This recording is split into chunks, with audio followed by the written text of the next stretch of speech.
What's up, all my fellow hustlepreneurs out there? Welcome to the Hustlepreneur Life Podcast, episode 6.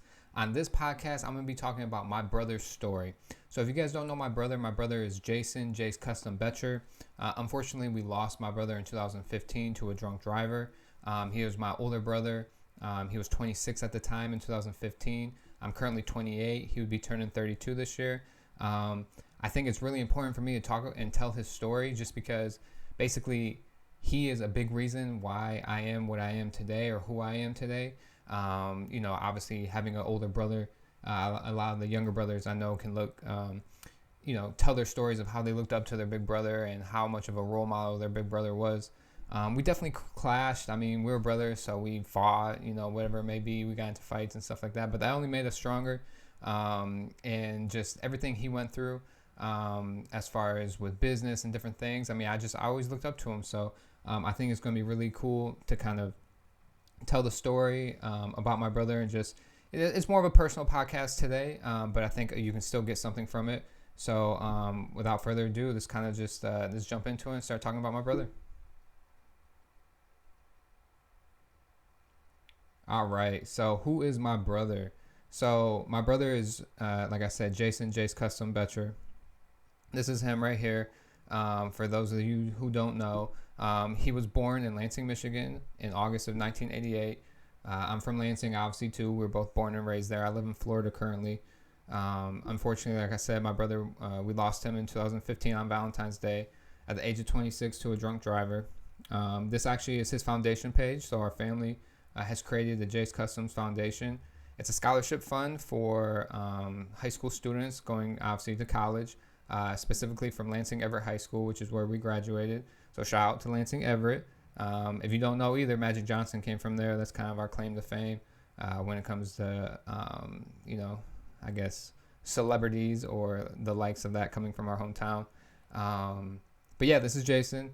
So my brother was a graphic designer. He customized a lot of things, whether it be shoes and decals and clay chains and different things like that. I mean, he was always out there hustling something. Photographer, obviously entrepreneur, visual artist. He would, like I said, do photography and videography. He was a party promoter. He used to throw some epic foam parties, which we might see some clips a little later on those foam parties. But yeah, he kind of became known for that. His business was Jay's Custom Apparel and More. He started business shortly after graduating from Lansing Everett High School while taking classes at Lansing Community College, where he got his associate's degree. So yeah, pretty much right after high school, he started a business. And he did all this while working full time at Myers Warehouse. So I think that's that hustle right there that we talk about, the hustlepreneur life. Just kind of using that 9 to 5, making the money or the income you're getting from that and, turning it into something. He was hardworking, definitely enjoyed life at the same time. He loved partying and doing different things like that. But when it was time to crack down, I mean, he definitely did. He would make memorial t-shirts for people, charity t-shirts, flyers. He had a bright future, and unfortunately, like I said, it was cut too short. But we're looking to carry on his legacy, and that's kind of why I wanted to do this video, is to really, talk about, my brother and the legacy that he left behind within me that I feel, I feel the need to carry on his legacy. And I'm real big on legacy. That's kind of my thing. I have a clothing line called Royal Legacy Clothing that started with Crackalack. He's a music producer, best friends, and he was best friends with my brother also. So I mean, everybody leaves behind a legacy. Whenever somebody passes away, think about it, like Muhammad Ali, Kobe Bryant, all these people. What do they talk about? They talk about the legacy. Like, what's that person's legacy? What was the legacy that they left behind? And you don't have to be famous or a celebrity to leave behind a legacy. Everyone leaves behind a legacy. Every single person leaves behind a legacy. It's just up to you to determine what your legacy is going to be. Whether it's, just touching a few people, whether it's your children or nephews, nieces, or somebody local, or just mentoring somebody, or again, just being a good person. People will remember you for that. And unfortunately, if you were a bad person, well, bad people get remembered too. And, obviously that's not the way you want to be remembered, as a bad person. So definitely, legacy is a big thing. And so to kind of tell my brother's story, when we were younger and when he was growing up and everything, my brother basically, we had a love for money. I don't know if that's like a good thing to say. We weren't like greedy or nothing, but I don't know if it's because we love rap music or whatever it is that we were into. It's just money was cool. We learned, I guess, that having money can get you a lot of things. So I don't know, it was fun to get money. And our parents were hardworking. They worked at General Motors. They're both retired from there now. So they were factory workers, and they pretty much instilled in us that basically, you work hard to get your money. That stuff doesn't come easy. So, I definitely think that, that's where we kind of learned that work ethic from. And as far as business goes, I don't honestly know exactly what sparked him. That's why I would have loved to have him on the podcast and be able to really, go in tune. Because I don't think I've ever really asked him that, was like, what got you involved in business? I think, again, art, he had a knack for art and graphic design. And then I think in his mind, initially, it just became like, oh, how do I turn that into a business? Because I like doing it, or I realize I'm good at it. And again, but like at a young age in middle school, he used to have my parents go to Sam's Club and buy like the bulk candies, and he would sell the candies. And I was too young at the time. I'm 4 years younger than him. And that was like, he was in middle school, so I was in elementary, so I wasn't selling candy when he was doing that. But like, it sparked my ideas, and I was okay at drawing too. I used to do these little whack kind of like characters, but like I would try selling them like, oh, $1, like pick what I used to have, like I'd draw like 8 of them, and I would tell people like, oh, pick which one you want, and I'll draw it for $1. So again, I kind of learned like that hustle from him. And from there, I remember making earrings. Like, we used to make earrings for people in middle school and high school. And basically we would take like these little rhinestone bracelet things that my mom would have, and we would like cut them up, and we would glue them together. And then my mom would get the backs for them, because my mom was into crafting too. My mom was kind of like the artist of the household. She did crafts and she could draw and stuff like that. So that's, I think, where we got that creativeness, from her. And then all the hands-on kind of hard work, all that type of stuff, obviously came from my dad. He was always out building something, or he's always busy doing something physical labor related. But so yeah, selling it, making the earrings and selling them. Of course, they would break like crazy. It wasn't that good of a business. We weren't very good at it.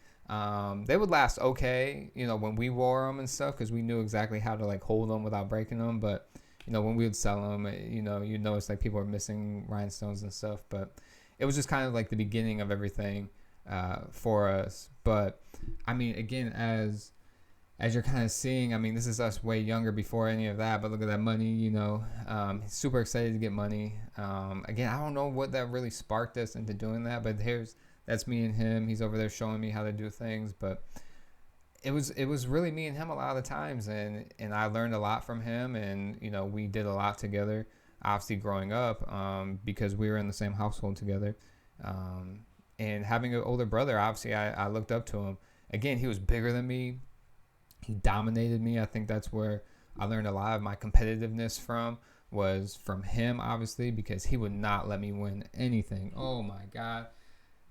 I'm telling you, like, yeah, there was no letting the younger brother win at all. Like, if I even when I started to become able to beat him, oh my God, that's when things started to get really heated when that would happen. But again, at the end of the day, I thank him for that competitiveness, because, that comes from my dad too. My dad wasn't really big on like letting people win either.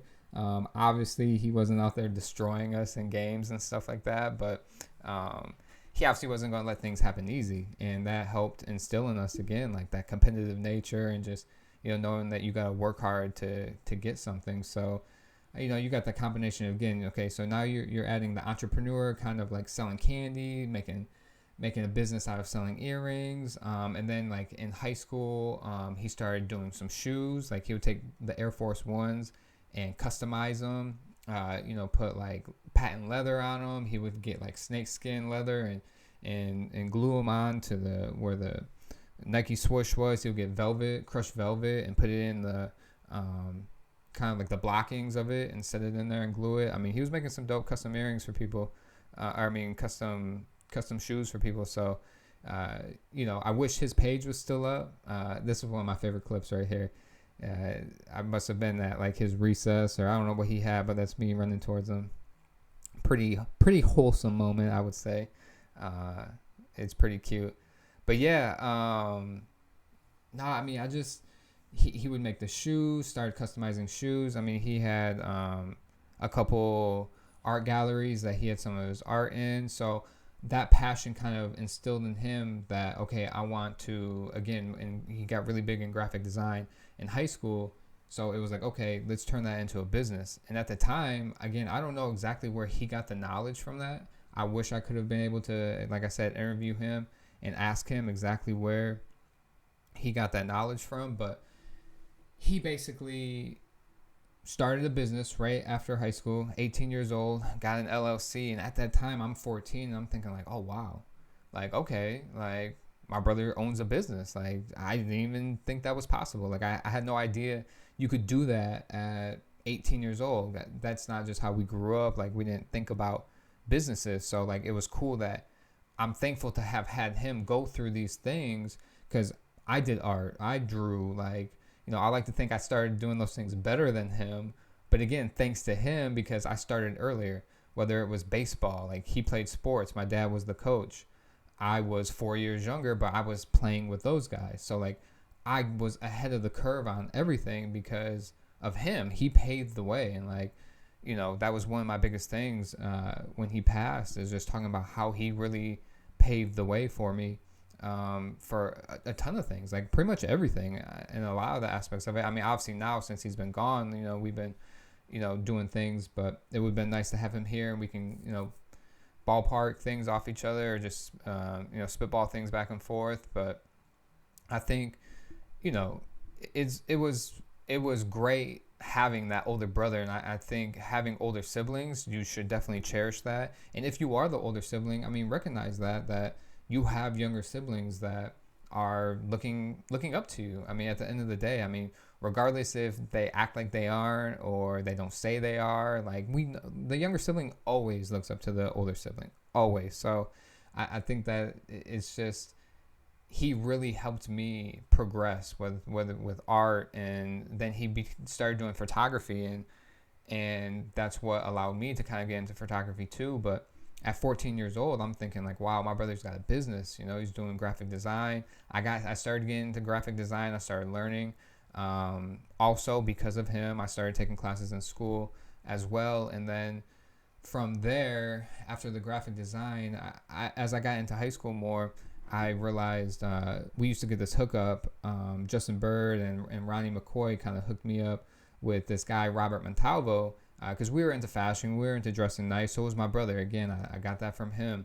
And even going to Everett, coming into my freshman year, everybody knew me as Jason's little brother. So I was able to hang out with like juniors and a couple seniors as a freshman because of my brother. So it was cool, that network. I mean, this kind of translates into what we talk about now with networking and stuff. Shoot, I had a network in high school of older people because of my brother. So I'm again super thankful that I kind of had it easier than he did, because nobody came before him in those things. Like, he came before me, so it helped me out. And but yeah, so Ronnie McCoy and Justin Bird put me on this guy, Robert Montalvo, who had like the hookup on all the dope clothes. Like, I'm talking like expensive clothing for cheap, because he was a sales rep for these clothing lines, and he would have these sample pieces. Well, when the season was over, he was not stuck with these samples, but he had these samples, and those samples cost. So he would sell them, for cost or for dirt cheap to us to move them, because they're pretty much old news and, didn't mean anything at that point to him. But to us, it was like, man, we're getting these fresh clothes for the hookup price. And so but as I met Robert, I'm like, oh, shoot, he's got his own clothing line called Raza. And he was pretty well known for that in Lansing. And then as I kind of started to think about like, oh man, because of my brother, again, having his own business, now I'm meeting this guy, Robert Montalvo, who's had a successful business. And I'm thinking like, wow, like I think I want to start a clothing line when I get out of high school. And so that's what I did. When I graduated high school, me and my buddy Manuel, we started Crazy Cartel Clothing, which my brother helped design the logo for. It's the double C's that some people might recognize. But, we did that for a while. And again, thanks to my brother, we did that.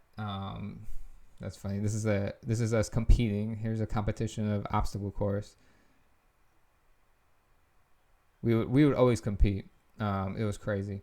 But yeah, thanks to my brother, he made the logo, and we continued with Crazy Cartel for a little bit. And then I kind of realized, like, okay, Crazy Cartel, that was like my high school thing. Like I no longer, like, I'm not trying to dress like that with sneakers and stuff. Like I liked more of like a professional look. So, and I wanted like a clothing line that had like a meaning to it.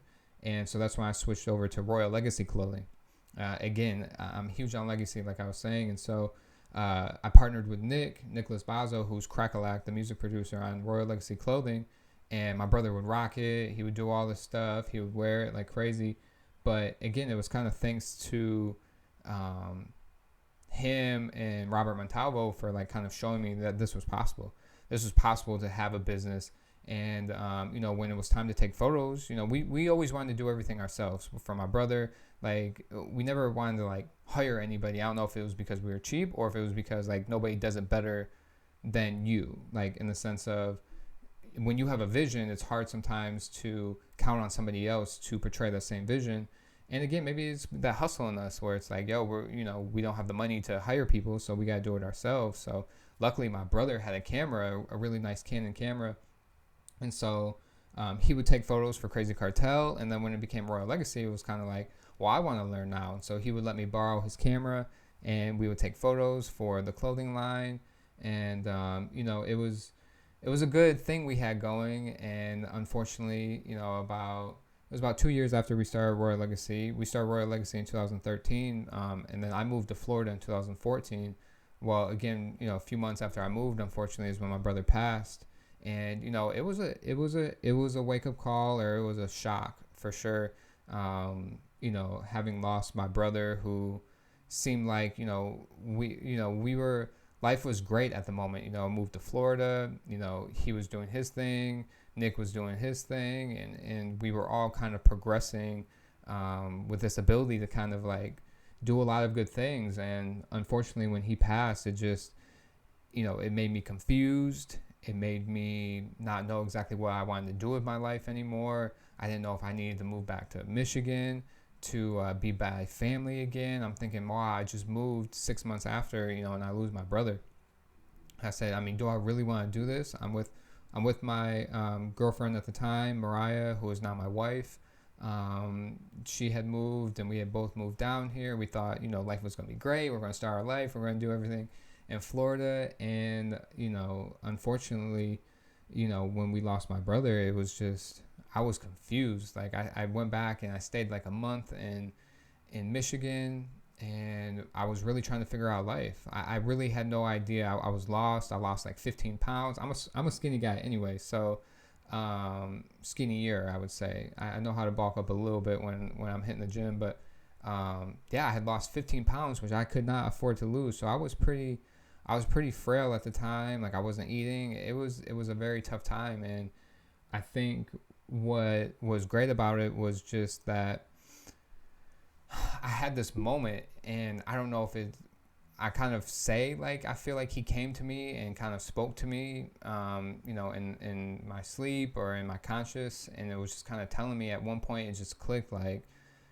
you know what, like, I got to get back to Florida. I got to continue my mission. I got to continue the plan. I got to continue what I was doing, because it shouldn't change now, because it wasn't going to change when he was still around. So I can't let it change now, because that's what he wouldn't want to happen.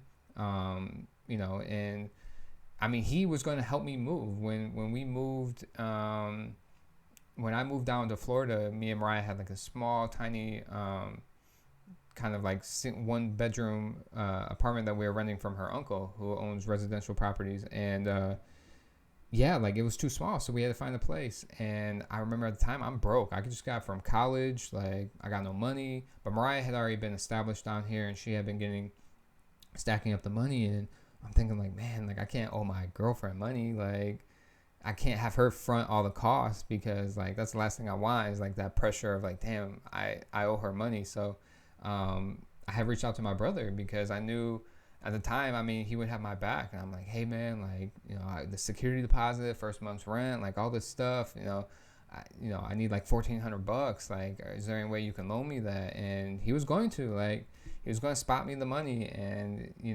there's one thing for sure. I mean, he was always there for me, whether I needed $20 for gas or help with anything, a ride. I mean, he used to pick me up from school and do different things like that. But again, we always had each other's back, and that was the main thing. Having each other's back and always being there for each other. I ended up not needing the $1,400, but he was going to be there for me, and that's what kind of all that mattered, is that we were there for each other, even if we weren't living together anymore, whatever it may be. But I'm definitely thankful for the time I got to have with him, and I think now I feel like I have him watching over me and being able to progress like that. It really helps, just feeling like, he's there with me. That helps kind of cope with it. Obviously, we all cope differently and grieve differently, but, I just think about all the good times and the times where he, I feel like where I've learned a lot from him, and everything that I learned from him, it's a reminder every day that he's still with me, and that he left behind, like I said, he left behind a legacy within me. A lot of the stuff, characteristics and stuff that I have actually came from him. A lot obviously come from my parents as well, but when it comes to business and entrepreneurship and stuff like that, and the graphic design and photography, I mean, he planted the seeds, and it helped progress me in life, and I'll forever be thankful for that. So I mean, we created a foundation, like I said, in his name. So the foundation, like I said, is going to be a scholarship fund. We're taking donations, of course. So if anybody likes to donate, you don't have to. It's no requirement, obviously, but it's the Jace Custom Foundation. So jscustomfoundation.org. I'm going to leave a link in the YouTube bio here, and I think all the podcast audio bios should have this as well, the link. But you can donate here using PayPal. We use LEAF. It's the Lansing Education Advancement Foundation. So they're the kind of the gatekeepers, or they're the holders of like the money and everything. They're who we're working with to give out the scholarships.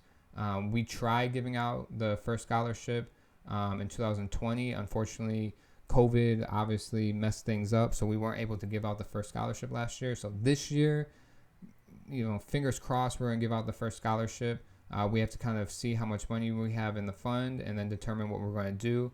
But the initial thing was each year that we're going to give out one $1,000 scholarship. So if we have more money in there, we're going to determine if we give out multiple scholarships, or if we bump up the scholarship. It's about that time now where we'll be going through that and determining what we want to do. We're working with, like I said, Lansing Everett High School. So if you have any kids or know anybody that's in graphic design or art, they do have to be in that field of creative, pretty much arts, to get the scholarship. Again, that's what Jason was kind of going for. So we want to continue his legacy and help kids out like that. Here's some of the eligibility requirements for those people.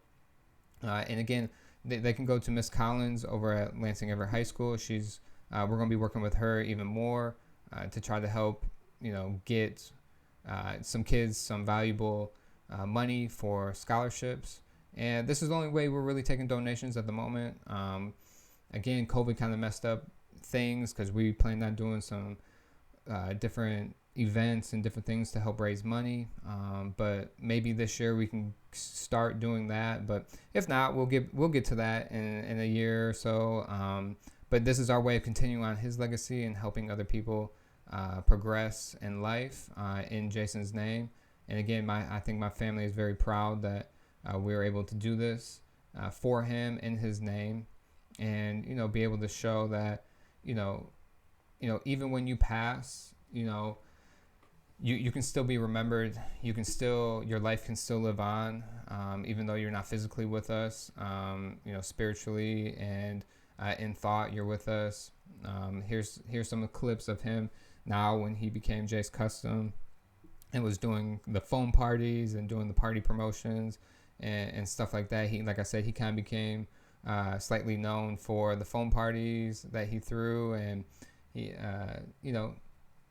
as Jay's Custom, he really took on that Jay's Custom name and started to brand himself, and the future was bright. I mean, he was going to branch himself into a lot of things, and I think that's what's big on the whole Hustlepreneur, is that he had multiple streams of revenue. I mean, he was doing so many different things under one umbrella, but he didn't handicap himself, and eventually he would have narrowed down even more, and he started to do that. He started to stop making custom shoes as much, and you start to find your niche. I mean, he started to obviously promote more parties and do different things like that, and that's what's good about having more than one hustle or trying different things, is because you never know what's going to be your thing. You know, you might try this, you might try, like I said, flipping stuff on Craigslist. You might start by trying to flip trading cards. You might try by, obviously having a job or doing real estate or doing different things, whether it's music or anything like that. Just, you never know what's going to catch on. So you got to try different things, especially if you're trying to make a living or make money or become an entrepreneur. You really just got to get out there and research and see what you like. It's just like school. I mean, unfortunately, school teaches us a million different things that we don't need. But the whole idea of why they kind of do that is to see what you like. Like, obviously going to school, I realized I hate history class. I love math. Like, I was big on numbers. I love math. So, but some people hate math. So, but you don't know until you try it. So I wish they would do more entrepreneurial and tax related and money related things in high school. But, unfortunately it is what it is. Hopefully that will change eventually. But, yeah, definitely. I think, it's the same with business. I mean, you're gonna fail. Like, I hate to say that. I think playing baseball helps me say that a little bit easier, because being a great hitter, you get 3 hits out of 10 at bats. I mean, and you're pretty good. So that means you get out 7 times and you're still good. You fail 7 times and you're still a good hitter, So I think that's where it kind of translates into business as well, where it's like, you're gonna fail, but if you succeed 3 out of 10 times, like, chances are you're going to make it big, or you're going to be pretty successful off of that. So, I love him. I miss him. He was a joy to be around, obviously, and well-liked. And I just think that, unfortunately his life was cut short, and I know we all miss him dearly. This is kind of my tribute to him, his story. Again, you can go watch the full tribute that does his whole life, but this is kind of me summing up what I learned from him and my honor to him, for really, again, kind of me being who I am a little bit, is because of the stuff I looked up to from my older brother. So definitely, again, I appreciate you guys tuning in, everybody who checked. Just like and subscribe the video, like the video, please subscribe to the channel. We're going to be doing more business podcasts, more real estate, side hustle. We're going to try having somebody on every podcast where you can learn something from, from business and how to start a business, from people who have actually done it, and who have been going through it. And, again, there's just a lot to learn. We want to create a network. You can go to the Hustlepreneur Life on Facebook. There's a like page where you can like it. That gives you the updates on the podcast. But you can also go to the private group. So once the private group hits 50 people, we're going to start actually like talking networking. We're really going to get active in there and start spitballing ideas off each other. You'll be able to share your business in there. We don't want you to solicit, but you can get ideas. Say, hey, I just made my website. Like, can you let me know what you think of it? So it's just different things like that. We want to help each other. It's a networking group, again, for all hustlepreneurs out there. So go to the Hustlepreneur Life. Try to join the private group. We'll accept you. And then you can like the like page, obviously, on Facebook. You can go to Instagram at the Hustlepreneur Life, and like the Instagram. The Instagram posts motivational stuff. It posts educational, finance education, and different things like that. And of course, then it gives you updates on the podcast. But the Instagram is really going to help motivate you. So I would suggest following that. And again, we're creating a network. So Definitely check it all out. I appreciate you guys, like I said, for tuning in. Like I said, like the video, please. Subscribe to the channel. And check out the links below for the foundation and all the social media and all that stuff. And, I hope you guys have a good rest of your night. And please tune in. We have 5 episodes that came prior to this. So, again, go check out the channel. Go check out the different ones. We have Desmond Ferguson that did Moneyball Sportswear, global brand. We have Nicholas Bazo, who's Crackalack. He's a music producer, music entrepreneur. He's been doing it for a long time. We had 2 brothers, Iman and Ashkan from Extreme Body Nutrition. They run 2 supplement smoothie stores in Tampa, Florida. Again, successful family business with 2 brothers. I mean, it's a great story of theirs. And then we had Shannon Weinstein, who is a CPA, telling you all about business taxes. So definitely check that out.